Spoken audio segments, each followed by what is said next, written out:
Netcasts you love. From people you trust.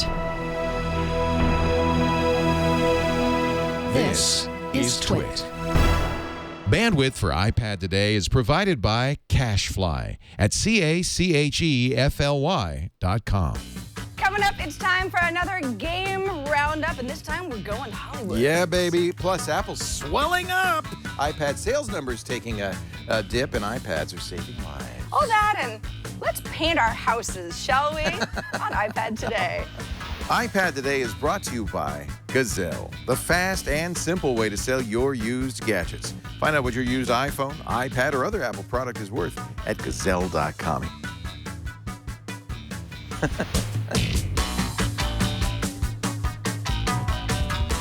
Whew. It is hot,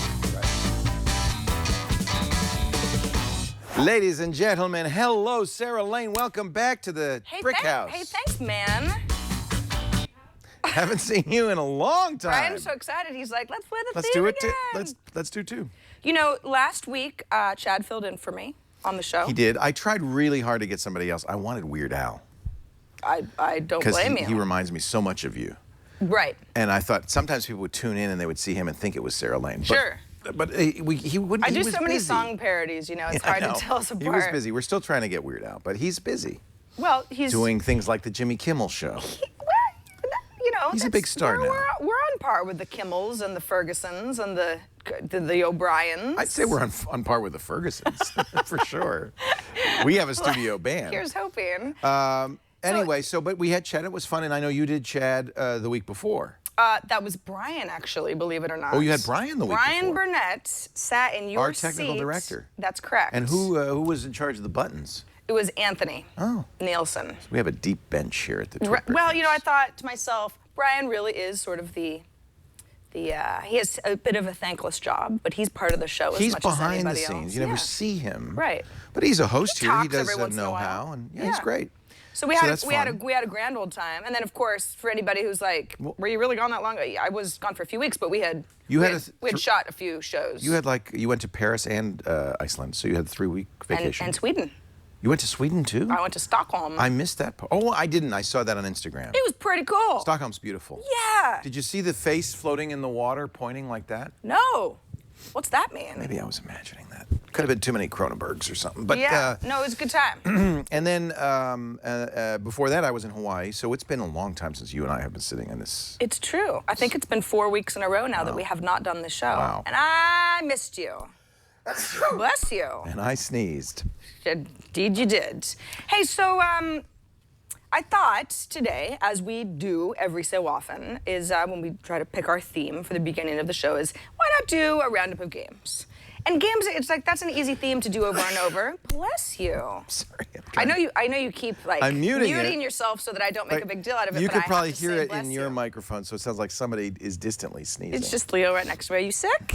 Oh, I'm just You sneezing. have a cold? No, I'm allergic to you, and I forgot. I forgot how. Surprise! So I thought, okay, it's time for another game roundup because obviously, besides the fact that they're all games, a lot of iPad games really have nothing to do with each other, so we could just do that theme forever. We could probably do an iPad game show. I really think that one of the things the iPad does best is gaming. In fact, you could argue that it's probably the best portable gaming device out there. Your phone is there with you all the time, but the screen's a little smaller. The iPad's just the right size. Mm-hmm. And there's so many great games, and it's a very fast processor, so you can really do some great stuff. You know, there is a game that I talked about recently on the show, Two Dots, which is sort of the successor to Three Dots. Oh, one Dots. Yeah, well, it's just Dots. Two Dots is the same company, but it's actually a very different product. It's a puzzle game. It's a puzzle game, yeah. But it's... Is it like twos or 2048 or it threes? Can be a little bit. You got to play it in a... Let's see it. Let's see actually, the game. here... Are you good at it? I'm okay. You can turn it off. Okay, I get it. Yeah, I get it. You've showed this before. Yeah. This is very much like Dots. Well, yeah, it is. How's it different, in fact? Because There's a What are those bit, anchors? Those are, I don't know, I forget. There's special power-ups? Yeah, it's something that, like, if you get rid of them, you want them to go down to the bottom and then they go away, type thing.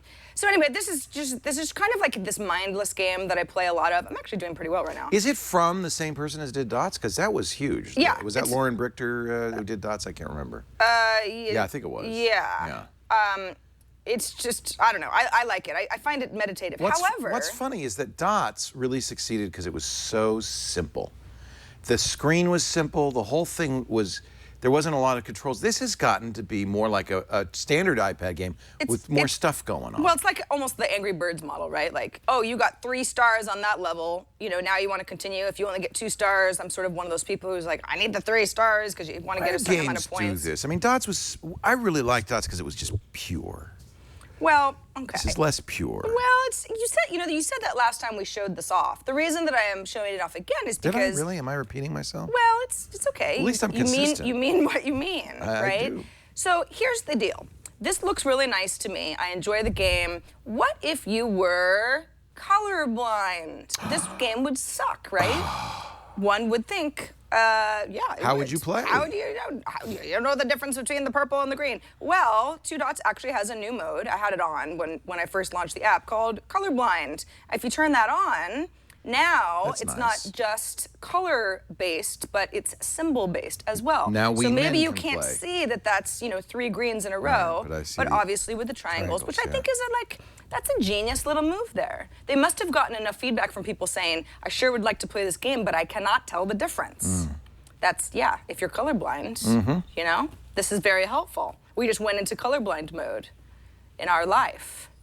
Wow, it's even now black and white. Look at me. I don't have any color at all. But see, that's not colorblind. Black and white is not colorblind because you could still detect shades. Oh, I'm holding my iPad upside down. But yeah, anyway, I thought that was kind of a neat. It was kind of a neat little feature that was added to the game. So for whatever reason, you're one of the many. I think it's mostly men who are colorblind, right? It's a lot of men. One of the many people out there in the world that felt snubbed by 2 Dots. Get on over there, and now you can play with your symbols. I have so many great games on here. I really, really like 2 Dots. I think it's extremely fun. I don't know where to start. Well, start somewhere. How about we start in Hollywood? Okay. Oh. Did you want to mention No. Let's go to Hollywood, Leo. What are we doing down in Tinseltown? I'm managing my career. Oh, you are? Yeah. I have to go speak to Simon in his Hollywood office. He's my new agent. Let's walk down the street. There's the brew pumps. I met Kim Kardashian there. Now, So that's pretty exciting. She set me up with her agent. And now I have some headshots. He says, those look terrific. Swag, as my daughter's boyfriend might say before I kick him out of my home. So there's quite a bit of humor in this game. I have something special cooking for you already, but I won't know whether it'll materialize or not for at least an hour. Meantime, I'll call if anything comes up. Okay, keep your head down or up or whatever. So this app is Kim Kardashian Hollywood. Well, at this point, that's the name of the app. You wouldn't know if it's any different than the original Hollywood game. Glue, the company that made this, and they've made quite a few wonderful games, at some point did a deal. See, I have to wait an hour now. I can collect some stuff, but I got nothing to do. I got some Kardashians. We have to wait an hour for Simon Cowell to call. Well, Simon's going to call about a special gig. Guy. So maybe I'll just go wander around. No, I don't want to log into Facebook. Oh, wait a minute. Oh, Kim's calling. Yeah, believe it or not. Together in the past, and it was great. We worked together in the past, and it was great, she said. So kind of a mush mouth. Is that actually her voice? Yeah. So what Glue did is they took an existing game, and they modified it by adding Kim Kardashian. And this is now, they estimate they will make $200 million in in-app purchases in the next year. Oh my gosh. In this game, $200 million. Now, I wanted to talk about this game today because I thought that we would make fun of it. But we had someone in our audience who said, no, this is actually a really popular game. Well, you mentioned that huge. your daughter likes the game. It's one of the top grossing games right now on the iPad, if not the top grossing game. My daughter loves to play it. It's not for me particularly, but you can see that there's actually some gameplay here. I mean, it's kind of fun. I took the bus. Actually, I want to go back. This is more of what a day in the life of someone trying to make it in Hollywood would be like, and less about the actual Kardashians. I used to work, I would think, at a store. Yeah. And then Kim came in, and I got my big break because I just closed the store, And she came in and said, hey, I need a dress. And I picked it out for her. And now she and I are buds, and she's helping me. I can design my look. As I get Kim bucks, I can change my hair. And let's for instance, I could put on a nice little hipster hat or change my, what do you think, that or that? I just think this is, I'm not sure I understand. Now I have to work my way up. A bunch of people in chat saying, ugh, Kardashians, what are you guys doing? Everybody hates the Kardashians, and I don't blame them, but it's more of a concept, isn't it? Yeah, and now this is where you get in-app purchases, it's like a because Sims game. I don't have enough stars to buy these pants.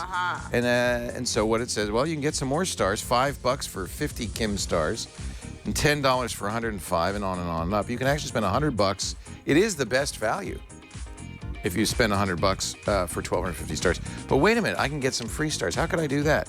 Watch a short video or complete other free offers.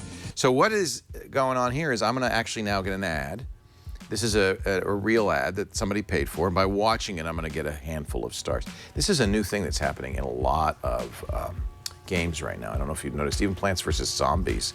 What, the in-app purchases? No, they're showing you the ads. Yeah. And then you watch the ad and you'll get some stars. Oh my God. That's an interesting ad. Let's just not watch this ad. That was terrible. It looks like it's an ad for a casino. No, it's not. It's an ad for a game called Big Fish Casino. Not into it. Now, do I have to install the app to get my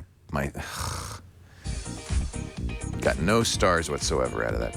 It is one of those games that is, and we mentioned this, I don't know if you noticed it when you were gone, but the European Commission has ordered Google and Apple to start labeling free apps with expensive in-app purchases as not free, as paid apps. Because it's like there is no possible way you can have a good experience with this app actually not paying a cent. I think you can play the Kardashian Hollywood game and have some fun. I mean, I haven't bought any, I will never buy any stars. But what happens is the psychology of it is such that you kind of want to start buying stars. I don't know if Abby's spent any money on this or not, but she actually enjoys the game. You know, it's not for me, it's not for you, it's probably not for many of the people watching. But I think again, like if you like that sort of Sims thing where you've got a character and you move along in life and the whole thing, you could do worse. And maybe you like the Kardashian clan. I know a lot of people do. Sometimes I watch those shows at the gym when I'm running. Gina Trapani admits she's seen them all. She's seen them all? Well, you know what? Kudos to Gina. At least she's honest. Hey, so there's another game that has nothing to do with the Kardashians. It's called Bonza. Have you heard of this? Much more of a puzzle game. It kind of, I guess you could almost think of it as, I don't really want to log into Game Center right now, Apple, but thank you for... Oh, this bugs the heck out of me. You know, it's like, I really don't use Game Center. I don't care if anyone knows what I'm playing. This is sort of a, you know, games are, I guess, a personal thing for me. This looks like Scrabble. Well, I guess you could think of it sort of as somewhere between a crossword and Scrabble. So this is actually, I'm starting at the beginning for demonstration purposes, so this one's really easy. My clue is compass. So, all right, we've got north, south, east, west. West, east. Slide that over for south, and you got it. Oh, yeah. Here you go. Oh, I like that, though. Bonza. So it is. It's crossword puzzles or Scrabble, yeah. Cutlery. Cutlery. So, fork. Spook. Spoon. I use a spook. And Kniffy. Yeah. Bonza. Yeah. Is that a word? Well, that's the name of the app. Oh. That's the name of the app. This is called Bonza. Blue flowers. So there's probably daisy. Now, what is this ask a friend deal? Daffodil. This is kind of fun. Rose. Tulip. It pulled. Again, it starts out pretty darn easy. A little too easy, really. I like this. Let's see what Ask a Friend is. Oh, yes. It's just basically like, ask a friend, just kidding. Advertising our product. Exactly. Battle of Hands. Rock. Paper, scissors. Oh, I like it, yeah. This is fun. Yeah. Paper. It does get harder, I imagine. Yeah, it gets harder. I started over again. I don't know. It's a fun little game. I thought that it was worth our game roundup. Bonza. I like games that aren't that hard, obviously. You know, there's many categories of games that are good on the iPad. There's the sim-style game like the Kardashian. There's the puzzle game like Dots. There's the word games like Bonza. This is good. I think they're all legitimate. I'm less fond, frankly, of the action games, the first-person shooters, because I don't like the controls. On the other hand, Infinity Blade, which is, I guess you would call it an action game, because it uses swiping primarily as the control, is a very natural game for the iPad. And Infinity Blade 1, 2, and 3 are really, really quite fun. How about SimCity? You ever play that? I mean, many years ago, I had friends who computer. were obsessed with SimCity. It's changed a lot since then. I was never really that into it, and it wasn't because I didn't like it. I thought that it would suck my life out of me. Let's call this city, as I always do when I play SimCity, Leoville. And the mayor de facto, no. How about Mayor Leo? I like that name. And let's make it as easy as pie. We'll play the tutorial at first. It turns out that this is actually a pretty good interface for a SimCity game. A touch is really a good way to play. And of course, the pinch and zoom on an iPad make it a lot of fun. Shall we build some roads in this city here? Let's just build a nice big... I mean, this is why you like your Simpsons Tapped Out so much, right? Yeah, it's all it's sort of creation, it's right? a creation. You got your city. You manage your citizens. Oh, because of the tutorial, we have to do it just the way they tell us. This is kind of hard, actually, to hit it just right. All right, you get the idea. You've played SimCity. This is a very...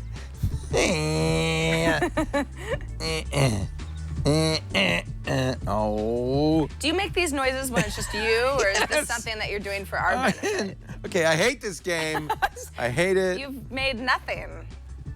I thought The Sims was supposed to be cooler than this. It is, but no, it's not The Sims. Oh, I'm sorry. This is SimCity. SimCity. Oh, I'm sorry. You understand? The Sims, No, they have The Sims too. The entire time I was thinking The Sims. And we're building I a get them city. mixed up.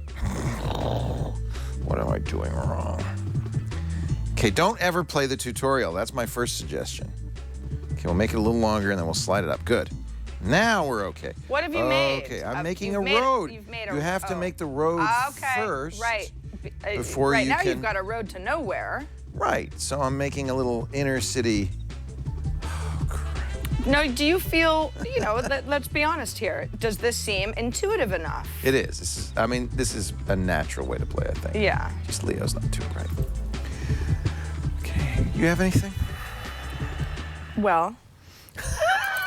Another simulator? How could I possibly follow that? This is one, and I'll crash the flight sim as well. Okay. This is one that, was it Renee Ritchie or Andy Anako? I think Renee really liked this, but Andy played it too.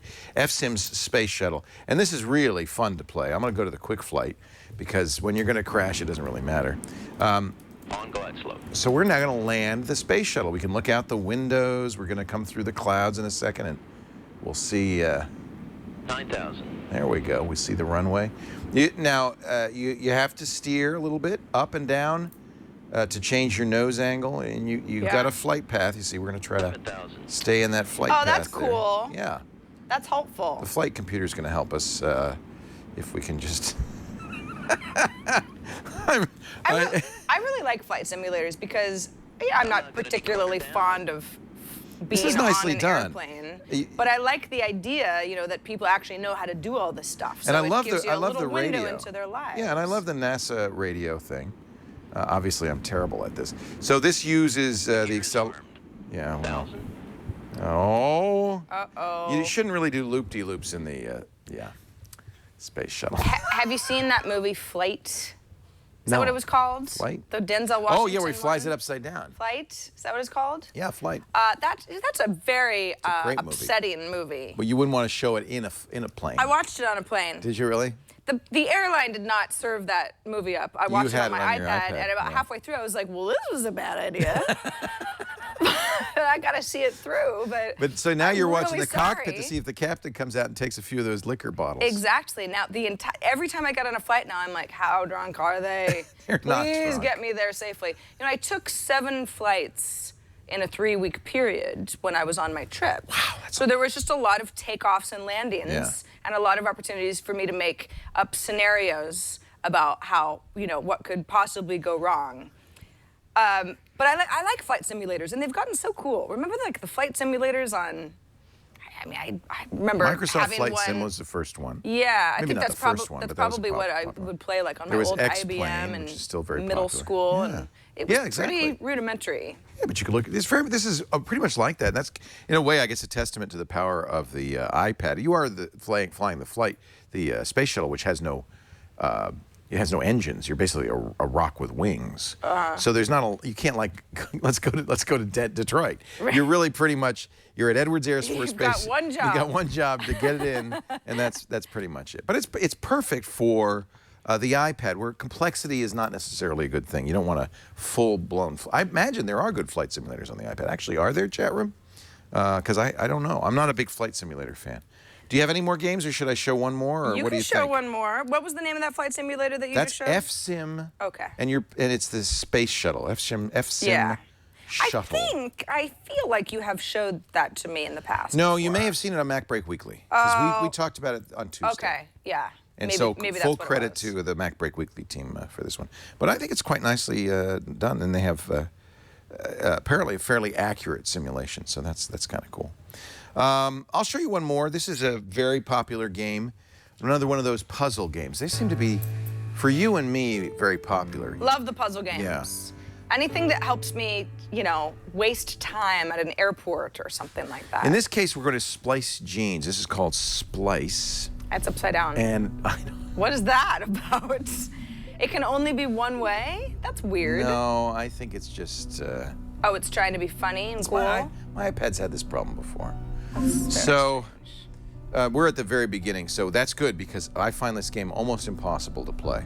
But I can play the first level. So, you're going to do some gene sequencing if you're ready. Come on. I'm ready. Come on. Oh, I see. Okay, so all right. Come on, sequence 1. Oh, it's over here. That's right. All right.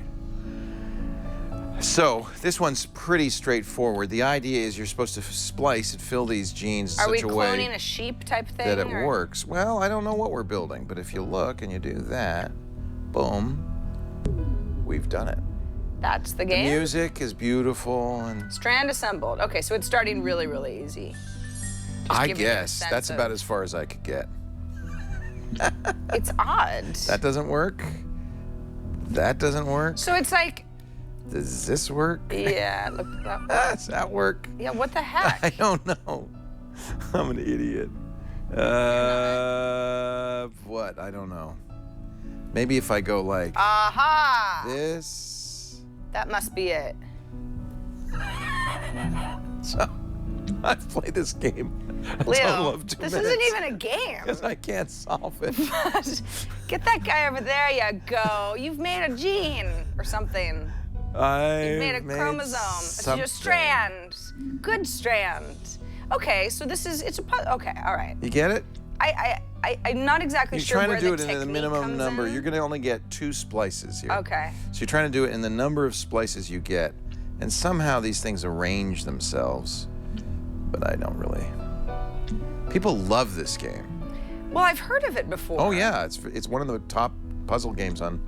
It's got music and it's hard. Soothing. Doesn't matter. So, Well, wait, maybe 1, let's ask 2, a 3, question. 4. But see on the all right. You have only a few moves, yes.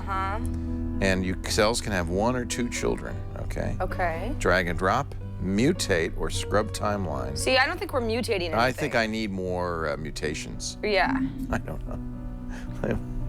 And you can't do 2 at once? I don't know. You can't. Yeah, I think you can. I think that might be the key here, sir. This isn't a piano. You can't just play it. Splice, huh? I don't understand where the technique comes in. Like the trial and error, that can't be the way that you play the Do you game. have games that make you feel like a moron? That would be one of them. Yeah. All of the like first-person shooter games always make me feel like a moron because again, I don't have any technique. Well, I really don't like those. Yeah. So there you go. There's a few games. You know what? You're smarter than we are. You could probably figure it out. Exactly. I mean, we'd mess up so you don't have to. We got 2 dots, which has a colorblind mode. I don't know. Maybe that's just one of many games that offers that feature, but I had never seen it before. I thought that was kind of neat. The Kardashians. You could do Kim Kardashian Hollywood. Build yourself a little life down on Hollywood Boulevard. Try not to be on Hollywood Boulevard too much. It's like a streetwalker area. Bonza for crosswords. Because I saw the guy in the Elmo suit. He's a streetwalker? It's possible. Spider-Man? There's a lot of sadness down there. It is kind of weird. Yeah, it's where dreams go to die. I should know. Is that where your dream went to die? No, I'm just... Is that where G4 used to be, is on Hollywood Boulevard? No. I'm just saying, in general, I think Los Angeles is pretty unforgiving for most people. Maybe you're better off playing Kim Kardashian Hollywood rather than if you were actually only going. 5'6", you would have had a shot. Oh, You're God. just a little too small. If only, yeah, that's my problem. Just a few inches and I would have had it all. Bonza for crosswords, Leo shot off FSIM Space Shuttle, and then of course Splice, which neither of us can figure out. So, you know what would be actually fun? What? If you record a video, somebody records a video of themselves. Us, yeah, of you playing the game and winning. And doing really well, and then we can say, oh, thank you, we've been schooled. That would be awesome. And Ty and Colt in the chat room is reminding us, if you like Splice, you might also like Plague, which Chad showed me maybe 2 years ago, which is a wonderful game. Okay. In which you try to destroy the Earth by creating a plague that cannot be stopped. That's right. I remember that. We played it, yes. Yes, I remember. The chatter showed it on the show at one point. No, I think it was a pick at one point, but Chad introduced me to it. It's very a fun nice. game, yeah. Well, for all the links to the apps that we did mention, you can always go to twit.tv/IPT. That's where not only app links are, but our show notes and links to articles and everything that we talk about. Also, subscription links if you want to subscribe to the show. And never think about the fact that we record on Mondays at noon Pacific, 3 p.m. Eastern. Look at you guys last week. 2 happy people. We're such a good couple. 2 happy folks. You know, Chad's hair is getting less and less red. He's doing a fade or something. He's doing a thing. He's doing a whole. He's a hybrid. But anyway, thanks to everybody who enters app suggestions and sends us great ideas. We're going to get to some of them a little bit later on in the show. And if you ever have one, you can shoot us an email at iPadday@twit.tv. Ladies and gentlemen, if you are happy with your iPad, if you're happy with your phone, clap your hands. If you do not have a drawer full of old gadgets, you need not listen to this following word from Gazelle. On the other hand, if you are, like me, laden with old gadgets, just gathering dust, or maybe eyeing with lust in your heart the latest phone or the latest tablet, you ought to check out Gazelle.com. Here's where you can go with your old tablet, your old phone, and get cash on the barrelhead.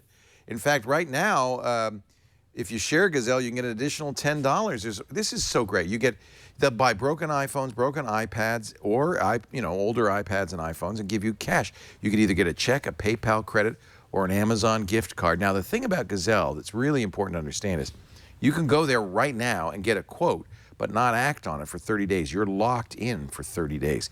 Now, as we get closer and closer, look at that, 32 gig Wi-Fi iPad Air, $270. Yeah. That's a great price. If you're not using the darn thing. Or maybe you're getting ready because we hear, new iPads are coming soon. Get that quote because you can hold on to it until the new iPads come out, till you buy it, you move everything over. Then you pull the trigger. They send you a box with prepaid shipping on it that you send it to them. If you forget to wipe your data, they will, don't worry. And then they'll give you the money. Now, a little pro tip, I mentioned PayPal. That's almost instant. You can get a check mailed to you. But the Amazon gift card is the good thing because that gives you an additional 5% from Gazelle.com. They bump the value up. So go to Gazelle, get an offer, empty that drawer, get rid of all those old gadgets. You may find you have hundreds or thousands of dollars worth of gadgets just gathering dust. The shipping is free, the processing is fast, and you're going to get money right away. From Gazelle.com. Take advantage of it right now. Don't forget the name Gazelle. Because we've heard rumors now that the next iPhone will be announced in the 2nd or 3rd week of September. We're getting close. That's like 6 weeks from now. Yeah. And almost certainly, then there'll be an iPad announcement, right? That's the way it's been the past few years. We get the iPhone event in September and then the iPad event in October. What do you think the next iPad You want this Pro, don't you? You want the big one. Why? You're just trolling me. I'm not trolling you. I'm just curious. You've made up the scenario in your head and you won't let it go. You want that huge iPad, don't you, Sam? Here's the problem. This is close to perfect. I know. What are you going to do that'll make people say, oh, I don't want my Air anymore, I want the new one? You know, it's interesting. So when I was traveling, I was with a bunch of friends, and a lot of us had iPads for kind of the downtime part of vacation. I bet you noticed on those 12 flights that almost everybody is looking at their iPad, whether they're reading a book or watching a movie or listening to music. It's particularly, iPad. You know what it is? It's kids, because the parents are traveling with kids, and the kids are going to be a nightmare because you got 7 hours to kill, and you give them an iPad, and they're good to go. I was on Hawaiian Air. They'll rent you an iPad. Really? Yeah. And the only thing I did find that was a little bit strange, this has got to be some plain etiquette thing, is that the kids would be watching some sort of a cartoon, that was on the iPad. And Ferb. Or playing a game, but they're not wearing headphones. I hate and so that. it's very disruptive. No. That's not You hear allowed. like, meow, meow, No. Really? Yeah. And nobody complained? That happened more than once where I was like, come on, get the headphones. They come with headphones, don't they? Well, that's... Put the headphones in. Put the headphones in. You're on a plane. Please. I don't know. Maybe kids don't care about stuff like that. But No, and I'm used to it because Michael's always playing the iPad, and pretty soon that's what happens to the parents is they don't hear it anymore. Right. But you are not used to it, and so because they're just it. happy that you're not pulling on their. It could be mommy, mommy, mommy. Instead, it's exactly. It's extremely annoying. Yeah, the stewardesses, the flight attendants, nobody ever said anything, but I thought, that's kind of weird. I haven't really seen that before. I don't know, maybe it's an international thing. But one of my friends, Melody, we were holding our iPads, and I don't know, we were getting ready to do something in our hotel room, and she's like, don't you find it's kind of cumbersome to bring this thing around when you're traveling? And I said, no, not at all, but maybe I don't realize it because I always take my iPad everywhere. I did see a rumor this week, and I don't know how they would do it, that the newer iPad's going to be 30% thinner and lighter. How much? It can't. Thinner and lighter That can't happen. No, what is That's it? a piece of paper. Going to be made of paper? That would be awesome. Like a fruit roll-up type thing. Yeah, a fruit roll-up. 30% lighter is, I would love that to be the case. But again, I just don't feel like, I don't feel like it's very heavy. RF in our chat room has a suggestion. Okay. What about pressure sensitivity? Because the iPad is not pressure sensitive. There's that. There's hacks that the different styluses use, but pressure sensitivity would be nice. Touch ID being built into the iPad. I'm almost certain they'll do that. I think that's a no-brainer, and that faster processor. I really appreciate it. They do that every year. The A8, the next generation. It's pretty fast. Well, that's the problem. Is I don't feel the need for speed. I mean, it's every bit as fast as I want it to be. Yeah, it works. It's weird because it's like clearly this isn't a perfect product because everything can be improved upon. But it's hard to imagine where you make a major improvement. All kidding aside, a larger iPad, I don't need that. That would make it harder to travel with. Vince says maybe scented iPads, like you get a vanilla bean or a coconut iPad. I suppose they could do other colors. Colors, yeah. Nobody really cares about that though. No. You get a cover and you're good to go. I don't know. I think Touch ID, a faster processor, possibly a little bit thinner and or lighter. You've talked about a bigger screen and or split screen. We have seen split screen capabilities in the next version of iOS 8. Don't love that idea. I don't either. I've used it on the Samsung and it doesn't wow me. Yeah. iOS though, there is, remember when we didn't even have the little fast switching capabilibilities? That wasn't part of the original iOS. Like you couldn't double click on the home screen and then see what apps you had. I use that all the time. And then quickly pick something. That to me is sufficient for multitasking. I use that all the time. I'm so used to that I'm sort of like split screen, it's just so easy to, but this is, again, it's like, it's reimagining what we're all used to on the desktop, in OS 10, say, or even on a PC. So I think there is room for improvement. There is something they could do, but I dread it. What? Put a better camera in. And you dread it because more people would be going around like this. People look silly with their iPads taking photos. I don't like people I'm going to take a photo with my iPad a little bit later in the show. Really? It's going to be pretty awesome. Okay. Yeah. Did you see, you probably didn't, but my pick of last week's Cinematic from the Hipstamatic folks. That's great. Lets you use your iPad camera to shoot video, Vine-style videos, and then filter them, and it really has some neat effects. You know, so there are. I'm starting to come around that the camera in the iPad is of some use. It is. It looks silly, I guess, when you're at a concert or mini's a not so bad. touristy area where someone's holding an iPad up. But if the camera's good, Right. you might as well use it. It should be. I mean, there's no reason not to put a great camera in here. I mean, not just a camera as good as the iPhone 5S, but a better.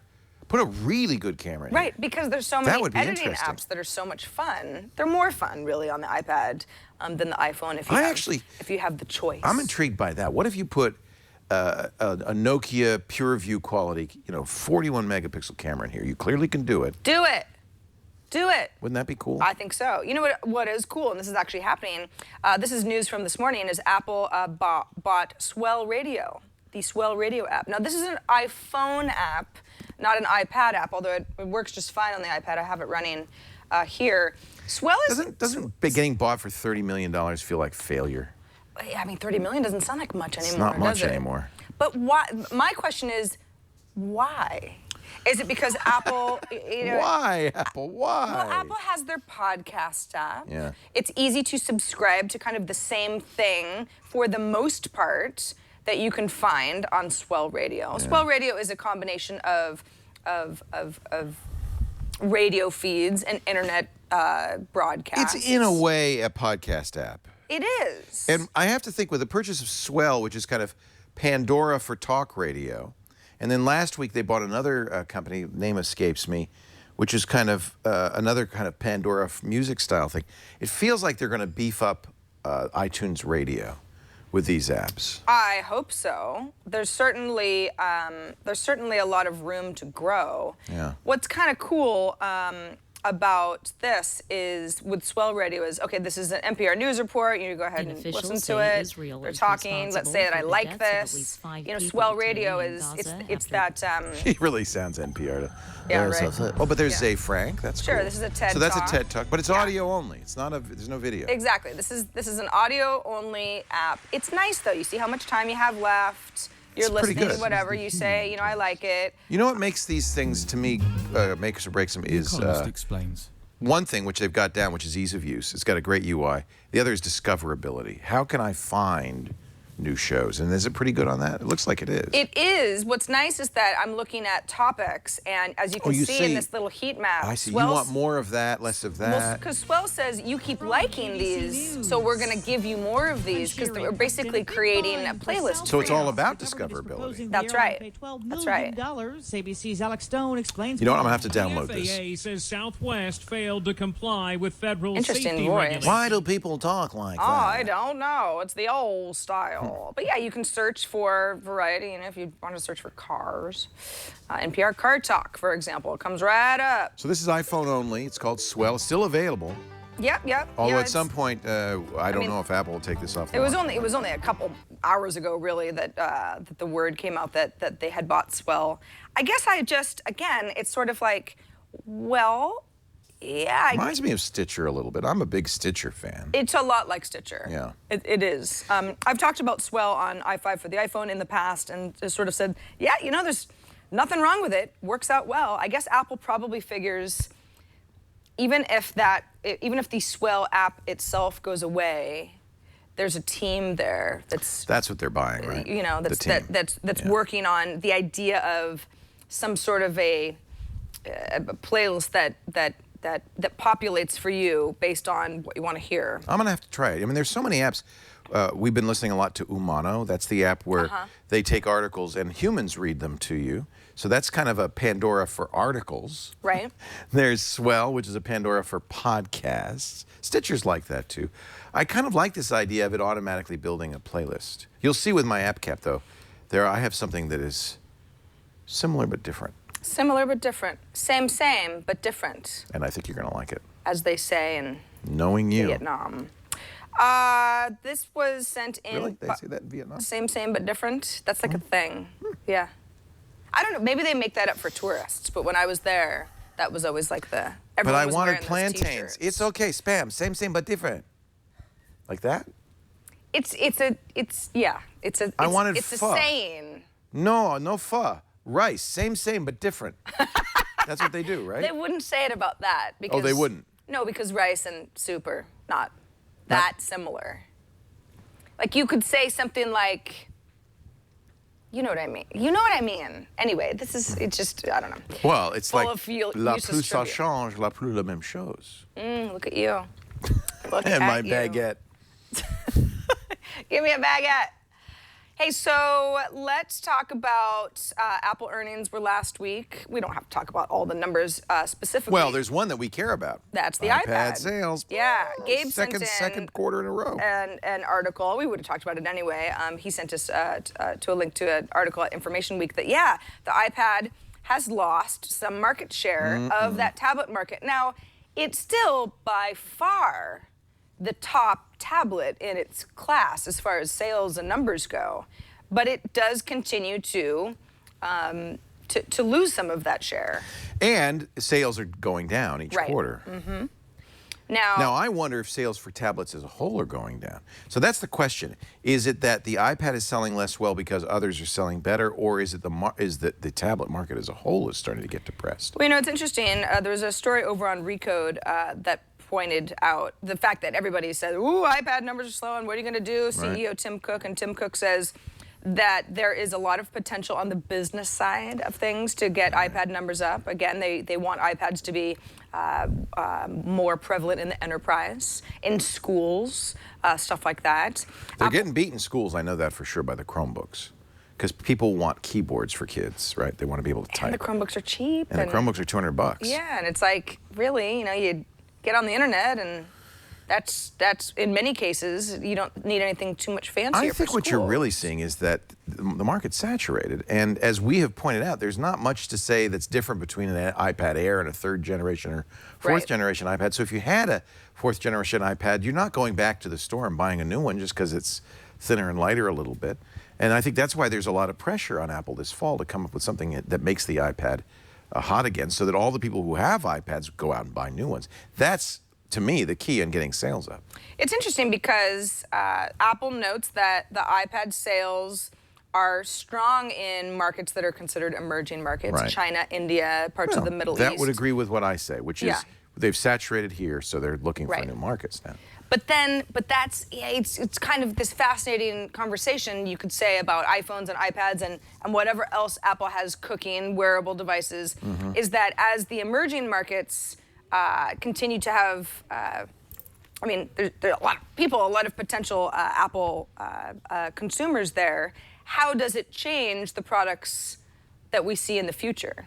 Because if the US is no longer your target audience, then what are the new features that will appeal to a different market, say? Tim Cook said, we still feel that the category as a whole is in its early days, and there is significant innovation that can be brought to the iPad, and we plan on doing that. Doesn't really mean anything. That just means whatever it means. But I would like to see, what do you plan on doing, Sir Cook, besides giving me Touch ID? He's probably not going to say. No. In fact, he even alluded to the fact that rumors are bad for business. He said the reason iPhone sales were down this quarter is because of rumors of new iPhones. It doesn't need to be rumors. Everybody kind of knows Apple's schedule now. We expect new iPhones and new iPads this year in the fall. So, but he did point that out, that that's bad for business because people wait. I don't know if people are waiting for the new iPad. I believe they're waiting for the new iPhone. I don't believe they're waiting for the new iPad. Well, yeah, because there aren't really any rumors about how the iPad's going to be different. The iPhone rumors are all over the place. You gotta have a phablet size and a 4.7 inch and all sorts of stuff. But I think if you want an iPad, you just get an iPad. I can't tell the difference between a third-gen iPad and, I can if I'm holding it, right? But it's not as if we're all walking around being jealous of someone's newer iPad or something like that. Somebody in the chat room said increased storage and battery life. Those are typical of things you can't see when you look at it. True. Battery life's already 10 hours. I don't know what 12 hours would do for anybody. And you can get a 128 gigabyte iPad. I don't know why you would need more storage. I don't think that's going to sell it either. If anything, it's going to be something that people can see.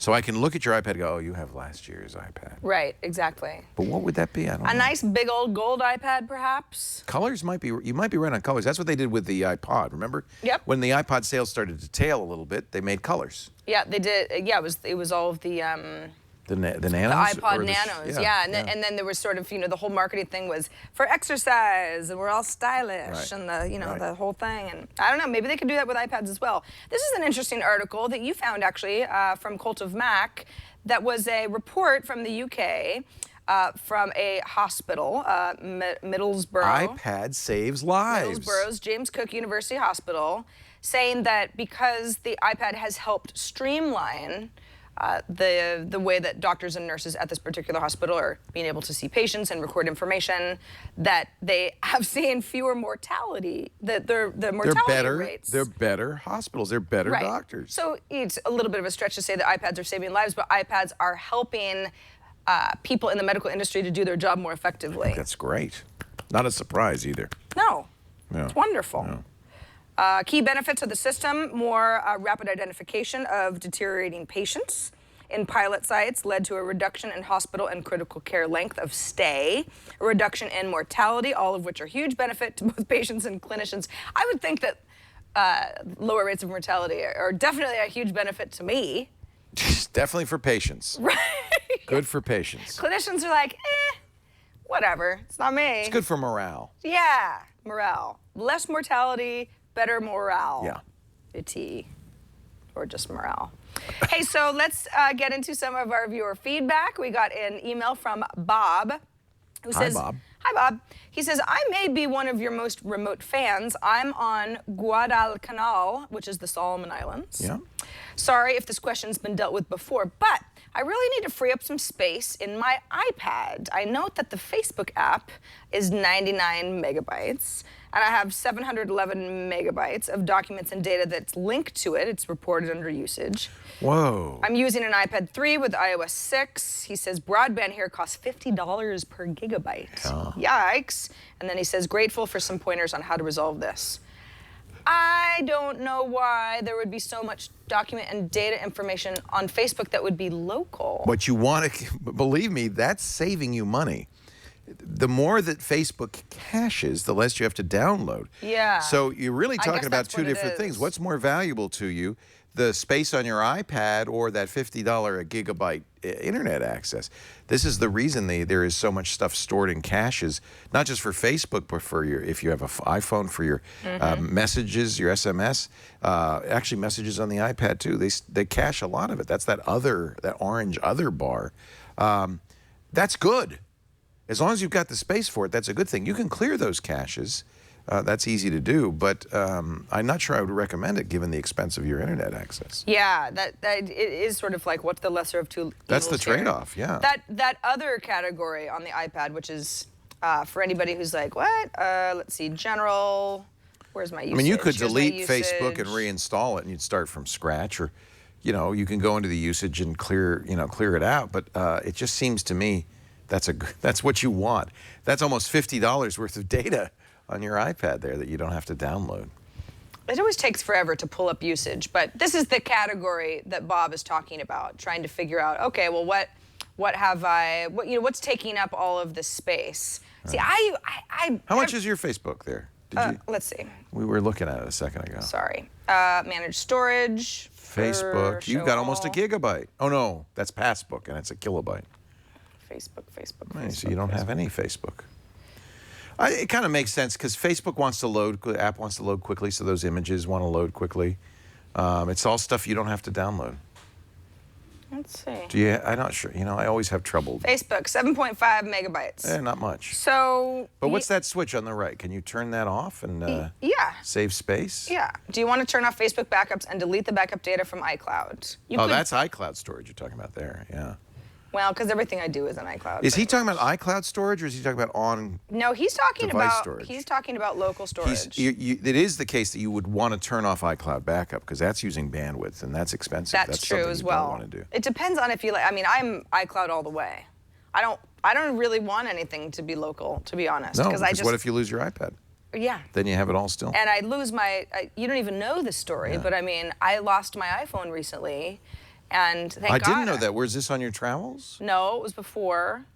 Oh, I didn't hear it's that. like I can't be trusted with anything. But thank God for iCloud, because really it's a hassle. You have to go get another device, but then you just restore from iCloud, and it's like nothing ever changes. It's like the exact same device over again. So you went to the Apple Store, you got a replacement iPhone. That's right. You turn on the restore, and you're back to where you were before. It's like nothing ever happened. Well, it's nice. You still have to pay for the hardware.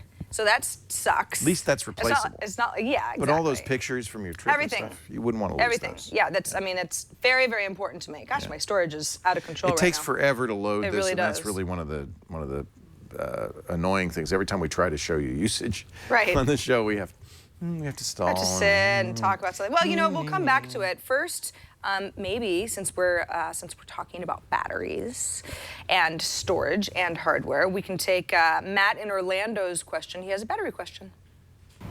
Hi, Sarah and Leo. Had a question about my iPad mini. I have one of the newer ones with Retina display, and I'm concerned about trying to make the battery last as long as possible on the device. So wanted to be usable, obviously, for the next few years. So the regiment I've gotten myself into is only plugging in and recharging the battery once it gets down to about 5 to 10% left of charge on the device, and then fully charge it up to 100%. And that works fine, and typically everything's well with that. However, I just got on a flight to Asia, and before I left my home, my iPad only had a 50% charge, so therefore I did not plug it in, and logically it died halfway through the air. Am I being overly paranoid about my battery? Yes. What's the recommendations that you guys have personally for your own devices of when you charge and don't recharge? Am I going on outdated information? Read a few blogs online, and a lot of advice seems to be contradictory. So I'm curious what you guys have to say about it. Thanks. This is an area Matt. where there's a lot of misinformation. There's a lot of old wives' tales. Right, And where it's like the battery's only better if you let it deplete fully and then charge it. That's not the case anymore. Not anymore. There's a lot of stuff that comes from the old days of nickel cadmium and nickel metal hydride batteries. I'm going to give you the rules that you should pay attention to. There are nuances, but they're not going to make any difference from your point of view. Mainly because the circuitry built into the iPad and built into modern chargers protects you against the edge case scenarios. So you don't have to think about those.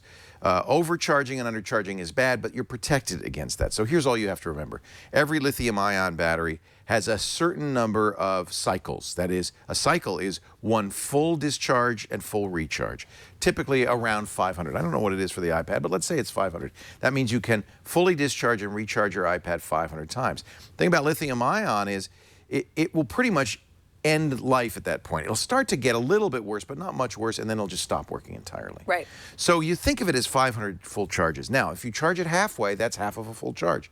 It's not some magically worse thing. Right. So charging it halfway is fine. Charging it all the way is fine. The basic rule is you want to limit the number of discharges and recharges because you only get 500 total. So ideally, if you can plug it in, keep it plugged in. There's nothing wrong with that. Right. Because the circuitry in the iPad will protect it against overcharging. It has to, or it would blow up. It would literally burst into flames. So so all you have to know is keep it plugged in whenever you can. There's no special magic to discharging it. In fact, you shouldn't do that. And for storage, about halfway is considered to be the best. That's all you need to know. Keep it charged whenever you can. And if not, then it's just going to count against your 500 cycles. And a 3/4 is 3/4 of one. It's a total amount. Matt asked what our regimens are for charging. I've got a cord on my nightstand. Yeah. And you plug it in every night. I almost always read my iPad for a little bit before I go to bed. And it just charges overnight. And so I never, ever, ever think about, oh, does my iPad have enough battery? Unless I'm on vacation or something where my routine is messed up. But right now I'm at 77%.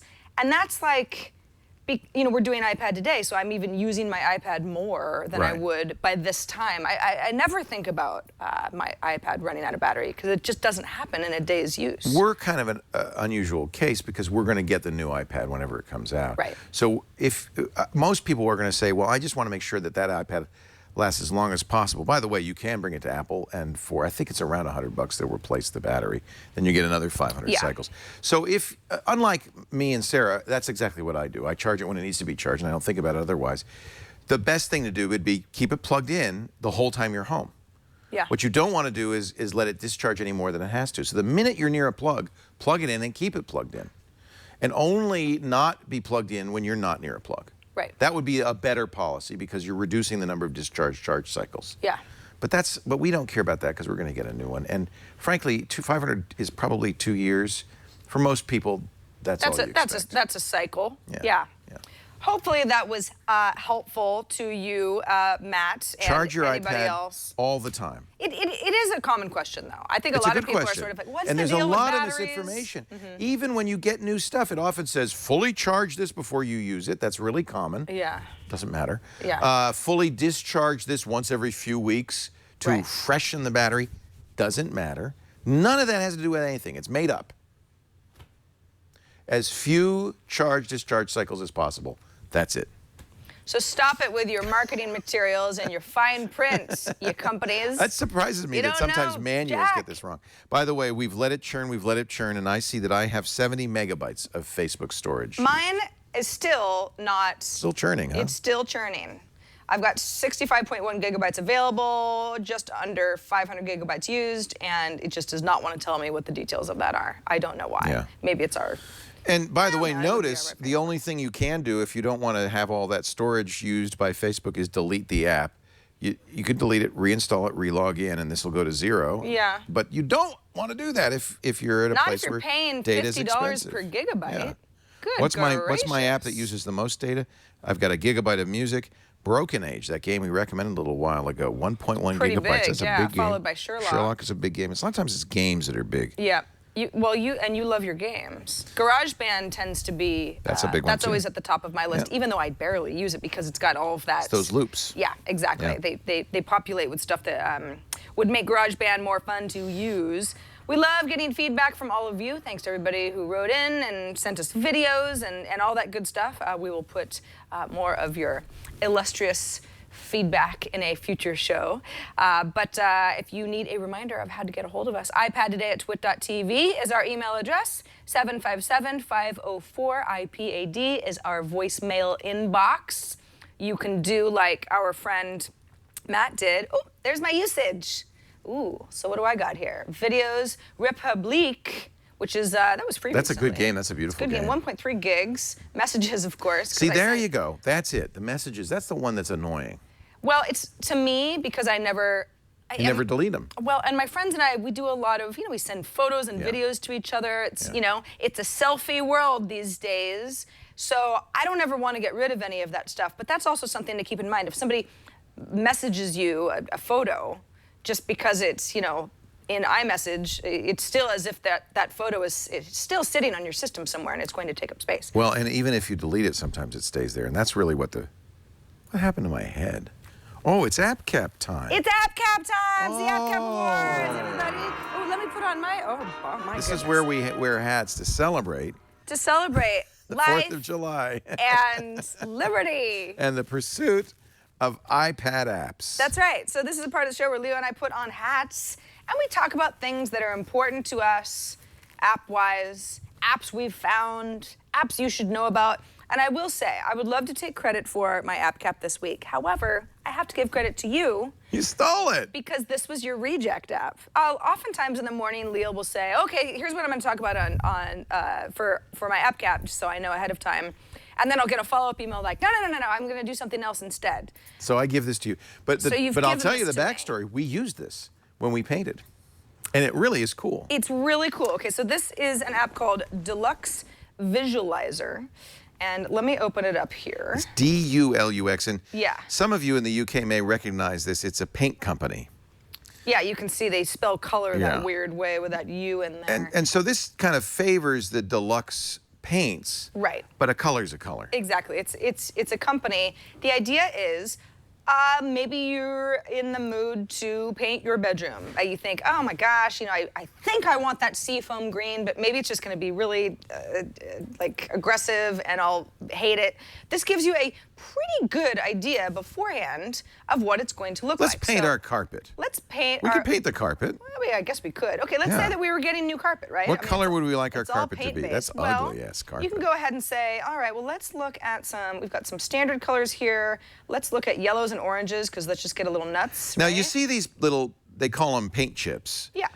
The problem with a paint chip is it's so small that the eye can't really tell what it's going to look like when you paint with it. It really looks different. So I will always have a painter paint a fairly large swatch on the wall to get a sense. Oh, I see. Yeah. There it goes. Maybe it's only doing walls. I don't know. Maybe it doesn't do carpets. It's not that. I think it's just it's hard for it to it's confused as to what we're actually doing. There you go. Wow. Yeah. No. We're painting the walls orange. Yeah, exactly. Look at that. When I did this morning, I was. This is kind of a tough test because there's a lot of crap in the way. Yeah. I mean, this is sort of a weird wall to want to paint. But that's to know what that would look like orange, and this is so much better than a paint chip would be. And this morning, when I was in my my dining room, I held the iPad up to one of the walls and picked something really, really quickly, and it gave me a really. This is called augmented reality, and this is the first use of augmented reality I've seen that's actually useful. Now, let's go ahead now? and exit the visualizer. Well, because there's other stuff going on in this app, too. So that was the actual live visualizer. I showed this to my painter. He was blown away. He's going to use this with his clients because it's the hardest thing in the world if you're a painter to show people what your wall would look like. She won't like this that I'm telling the story, but my mom, a couple of years ago, decided to, paint the interior of her house. I mean, she went so crazy with paint swatches. It's like that's all she wanted to talk about for 3 months. It's a tough choice. And I'd come over and she'd be like, we got to talk about the paint swatches. And, and the paint swatches are this big. And it's like, you need to. It's a bad idea because if you look at a chip. And the way that the sun will hit it is going to look different. And it has to do with the physiology of your eye. You need to see a larger swath. You need to get the colors and paint them on. Dulux is really good. This is a really good way of doing it. She's in chat. She said, I went crazy. I talked of nothing else. It's true. She had a paint swatch problem. I was like, I can't do this with you anymore. Mom, Godspeed. I'm gonna love it, whatever you do. And then she painted the house, and it was like the same color as it was before. But whatever. She says it was worth it. That's she ended up with a perfect color. I ended up with a perfect color. Happy to hear that, Mom. But there's also some tutorial videos. This is home improvement stuff. Yeah, sure. Let's figure out what a Dulux is the Sherman-Williams of the UK and Europe. They're very big. Not so big here in the US. I hadn't heard of them before. I hadn't either, but that doesn't matter because red is red. Right. You can get a pretty good idea. I mean, you may not have exactly the same chips. It works really well. It actually, it doesn't work that well. It's uncanny. Well, yeah, I mean, you get an idea, and I think that's really nice to see what it's going to look like. The problem in this studio is we don't have a lot of walls. Yeah. we have got a lot of stuff in front of the walls, so it's a little bit hard to show it off on this set exactly. But wait a minute. What? Your mom says after all that she chose white? I told you. She just did. She's like the same color again. That's like going after a month of spiraling into madness and saying, "What flavors do you have?" Yeah. And they say all 31 flavors, and you say, "I think it's chocolate." Vanilla. Yeah. I think I'm going to go with Rocky Road, the old standard. Yeah. Peanut butter and chocolate, by the way. That's the answer at Baskin-Robbins. Don't get anything else. Peanut butter and chocolate's disgusting. It's so good, and it's like the really bad peanut butter, and it's probably been sitting there in the chocolate for 30 years. That's why it's so good. Vanilla. Anyway, that is, again, Dulux Visualizer. And there are a few versions of it in the App Store because it... different languages. Exactly. Yeah. Yeah.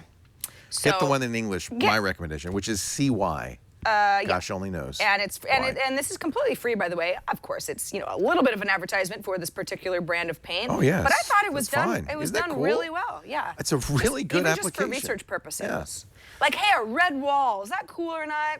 See what it looks like in here, and then you might, save yourself a lot of tears later. Do you listen to NPR? I noticed you were listening to it on your Swell. Yes, I listen to NPR on a daily basis. Today they came out with a killer app, not an iPad app. iPhone app works perfectly well on the iPad. It's called NPR One, and it basically gives you, NPR in the United States is our public radio, national public radio. And it gives you basically the ability to assemble your own radio station from NPR shows, play it for you. It's kind of like Swell for NPR. Oh, cool. And it is awesome. Now, I love NPR. I listen to NPR all the time. Things you've already listened to, they're over here. You can search for podcasts you like, and we have tons of new ones. I'm a big Fresh Air fan, for instance. Oh, yeah. I love All Things Considered. I love Terry Gross. So you can talk back to us, and you have to log in, so we can make sure we'll never play you the same story twice. It's a really, really interesting idea. In fact, I was paying close attention to this because, as you know, we're trying to look at our own applications. I'll sign in with my Google Plus because I like to use that as my connect. And once you sign in, it's very easy because you probably already signed into Facebook or Google Plus on your iPad anyway. That way, as you heard, it won't play the same story. So once you've listened to a story, you'll never hear it again.